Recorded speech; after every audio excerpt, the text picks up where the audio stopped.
জীবনে প্রথম কাঁকড়াটা এভাবে কক্সবাজারে খেয়েছিলাম আর সেই থেকেই খাওয়া শুরুর দিকে ভিডিওটা আপলোড দেওয়া নিয়ে একটু দ্বিধায় ছিলাম, কারণ কে কীভাবে নিবে এটা নিয়ে খুব কনফিউশন ছিল। কারণ অনেকে পছন্দ করে কাঁকড়া, অনেকে কিন্তু করে না। একটা সময় যেমন আমিও পছন্দ করতাম না।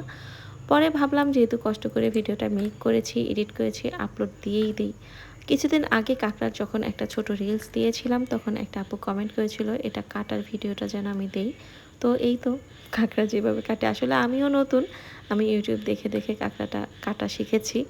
তো আমি এখানে কাঁকড়াটা লেবু আর হলুদ মেখে আগে কিন্তু একটু ধুয়ে পরিষ্কার করে নিয়েছি, তারপরে লেবু হলুদ মেখে কিছুক্ষণ রেখে দিব। এতে করে কাঁকড়ার যে এক্সট্রা স্মেলটা থাকে এটা চলে যায়। এটা সম্পূর্ণই আমার পার্সোনাল টিপস। এতদিনের এক্সপেরিমেন্টে এতটুকু অভিজ্ঞতা অর্জন করতে পেরেছি, এটুকু আপনাদের সাথে শেয়ার করতে পেরে নিজেকে খুব প্রাউড ফিল করছি। আচ্ছা, এখানে কাঁকড়া কাটার ক্ষেত্রে আমার ছোট একটা মিস্টেক হয়েছে, সেটা হচ্ছে কাঁকড়ার ঠোঁট আমি এখানে কাটিনি, কারণ আমি এটা জানতামই না।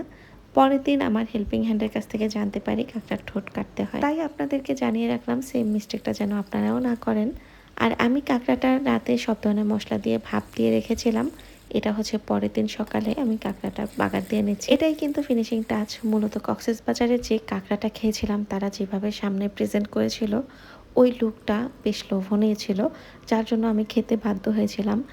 আর সেই থেকে আমি কাঁকড়াটা এভাবেই খাই। তারা বাসা থেকে কাঁকড়াটা প্রসেস করে নিয়ে এসে আমাদের সামনে কাঁকড়াটা বাগার দিয়ে দিয়েছে, শুধু পেঁয়াজ কাঁচামরিচ দিয়ে, আর কোনো কিছু না।